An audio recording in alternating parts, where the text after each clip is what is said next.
This film has no humor, and it's too dark. Not enough action.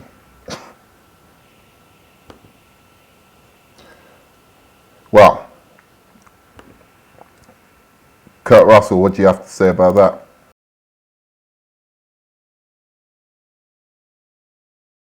Exactly. Okay, so to be honest, right, like the no humor, too dark, and not enough action. This one really angered me because it. If you're going to be critical of a film, I'm not going to go into Schindler's List. This film never suggested it's going to be light and humorous and funny. There was nothing in I mean, apart from when they started making them feel fear that if they didn't have a little bit of humor peppered in here and there, that people weren't going to respond well to the trailers and not come to the movie. So they put in a couple of jokes which were bad and shouldn't have probably been in the film because they were distracting. And I think actually Lex Luthor brought enough humor to the movie anyway. But anyway, forget about that. But this angered me because I don't go to a film like Schindler's List and start saying, well, I don't like that movie because it's too dark and it's too realistic and it's got no humor. The reason I don't do that is because Schindler's List didn't say that it was supposed to be light-hearted. It never, presented itself as to be something full of humor.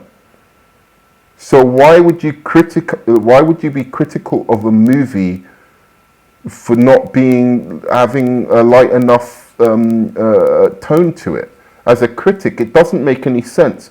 You criticize a movie for what it's trying to be and show how through what it's trying to be it fails. You don't criticize a movie for what you as an audience member or you as a film critic want it to be.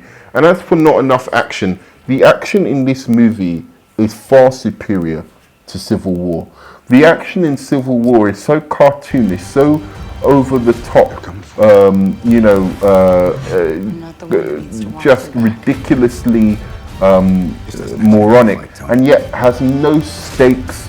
No one dies, no one, not that I'm saying anyone should die, I'm just saying, like, I'm comparing the way the action works. The action in Batman v Superman makes sense, it's grounded, and it's brutal. There's not one action scene in in Civil War that has I'm sorry, you could say that big action scene with Ant-Man, and I loved when Ant-Man grew big as well, and I loved when seeing Spider-Man get in the mix with Captain America and all those guys. But there's not one action scene that can hold a candle to that Batman scene in the warehouse, and everyone knows it. Everyone knows it, right? There's no action scene that can hold a candle to the Batman, in the Batmobile, just mowing through cats, driving through boats, just amazing action, incredible action. And what I appreciate about the distinction between the action, and I'm not saying I did not enjoy the action in Civil War. Do not get me wrong with what I'm saying. I'm saying the action in Batman v Superman is more sophisticated, it's more intelligent, it's more visceral, and therefore I enjoy it more. The action for me in The Dark Knight is better than Civil War. It's more stylized in Batman v Superman, and yet at the same time more grounded. Look at how Batman faces Doomsday in the movie. Look at the difference between how Batman has to respond to Doomsday, to the threat of Doomsday, in comparison with how the Avengers in in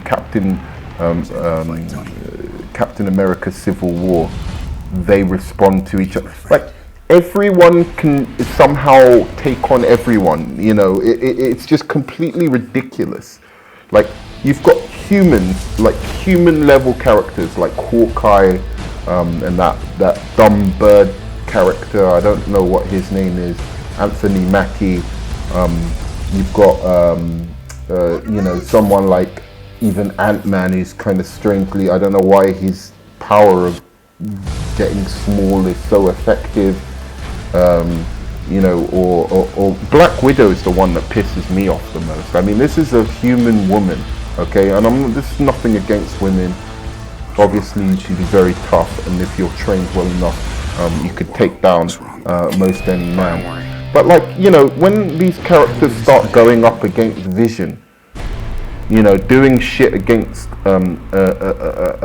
essentially a being who is on the same level as Superman, and these guys can fight them somehow. How? When she's going up against the Chitauri, an alien force that is from space, and somehow taking shots at Loki. It's all of this stuff, all of this cartoonish things, where I know what it is. I know exactly what it is. It's like the actors are like, oh, in my contract, I want my character to be cool, because that's going to help my film career. It's the same thing as with the guy who played Hawkeye, who's one of the most boring characters in comic book history, and in the films is one of the most boring characters. And he's like, oh, I want more time. I should be given more lines. I want more lines of these jokes so that my character can develop, because that's what character development is. Saying, funny jokes, having little lines of dialogue, that little zingers or whatever. That's to them what character development is. So he says, I'm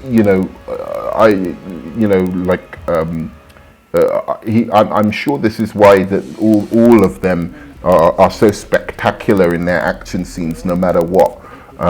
They say, oh, I want to be able to, we all have to be able to take shots at each other, no matter what kind of power level we are. It's like somehow Black Widow can take on, Iron Man somehow. I don't know how, but she can do it, or Spider-Man. Or Paul Rudd can, Ant-Man can hang with Spider-Man, even though Spider-Man's, got all kinds of powers that shouldn't allow that to happen. It's too cartoonish and unrealistic, and also there's no stakes. They're not even, essentially it's a sparring match. They're not even trying to hurt each other. The whole thing is absolutely absurd. And then these guys come in. I'm sorry, I'm going to go into this more in the Civil War part of where I go into why I think the 10 reasons I think Civil War is not as good a movie. It's completely overrated, completely overzealous. The way the critics are pouring on accolades to this movie. So they're going on about this accord that they have, where the government are concerned about the way they're using their powers and how they're irresponsible with using their powers. And basically, in this half hour long, I don't know how long it is, 26 minutes or something like that, sparring match that these superpowered beings have with each other, they just destroy a whole airport.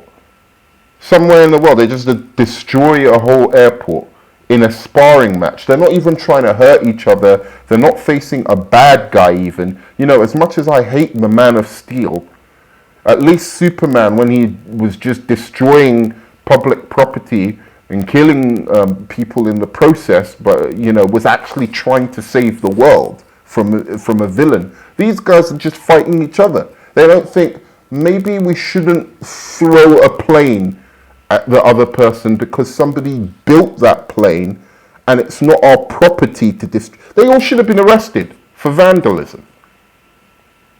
Essentially, they all committed criminal acts. They just took buses and whatever it was and threw it at each other. Now, am I saying they shouldn't have had a fight in an airport, and maybe if one of them got thrown in to a car or something like that, that's absolutely fine.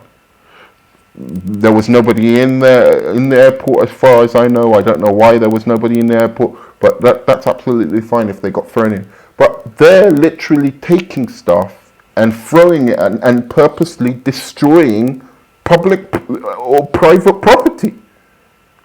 After they've just been told by the government, and Tony Stark is championing this idea that they should be that they should have some kind of limitations or restrictions on what they do, and they're just going around destroy. And it's not like it's the Captain America side that's doing it. It's the Tony Stark side that's doing it. They're just going around just destroying something that isn't theirs. So anyway, it's all cartoonish, ridiculous. The logic is completely off. It makes no sense. And if you want to nitpick, you can see how I just nitpick, because I could have just sat there during Civil War and been thinking about all these things rather than sit down and just try and enjoy the bloody movie, which is what I actually tried to do, even though I didn't enjoy it that much. But I actually sat down and I attempted to try and enjoy it and ignore all these things that were niggling in my head, and I was thinking, what? That doesn't. Why do they all have the same superpowers? I thought, they all seem to be like agility, and why is it that somehow all of them seem to be able to take on Vision, even though he's like this completely OP, overpowered kind of being? Why is it that, I sat there and I still just tried to sit down and take the characters in and enjoy the movie. You guys that are on the other side, the Marvel side, or the Batman fans, and I'm not just saying it's Marvel fans, it's the Batman fans, you sit down and you watch Batman vs Superman and you want to tear it apart, everything, because you're scared of other DC characters. Like the Batman fans are scared of other DC characters because they always want Batman to be the number one DC character, and the Marvel fans are scared of all the DC characters because they always want Marvel to be the number one, comic book movie making company, Disney Marvel. So anyway, that's my side of that. Cartoonish as hell, and the difference is, if the Marvel guys had have directed the Batman, Superman, Wonder Woman, and Doomsday fight, they would have had Batman, because Batman's the most popular character, and how they treat Iron Man. Somehow Iron Man can take out the Hulk for some reason. I don't know how he can take out the Hulk like that, but he can take out the Hulk. So they would have had Batman somehow, be able to take down Doomsday, and he's got some weird kind of thing where he'll be able to do that. But in the what Zack Snyder did is he treated the action scenes with a certain amount of respect and logic, and showed that, okay, there are limitations to Batman. He cannot just take out anyone and do anything he wants the way somehow. I don't know how, but now Iron Man is just so OP. He can take out Hulk. He can go toe to toe with Thor. All of these guys he could do these things with. He's so OP, and so is Captain America. To be quite frank, I didn't know, like in the comics, Captain America can be holding helicopters. Like he's only supposed to be like a little bit stronger than human beings, like your average athletic human being. He's not supposed to be able to like grab He's not like the Hulk or Spider-Man. Spider-Man's supposed to be stronger than Captain America. But anyway, forget all that. That's all nonsense anyway to be talking about. That's getting into nerdy stuff, and it's nitpicking the way you guys usually do. So anyway, that's the first part of my rant.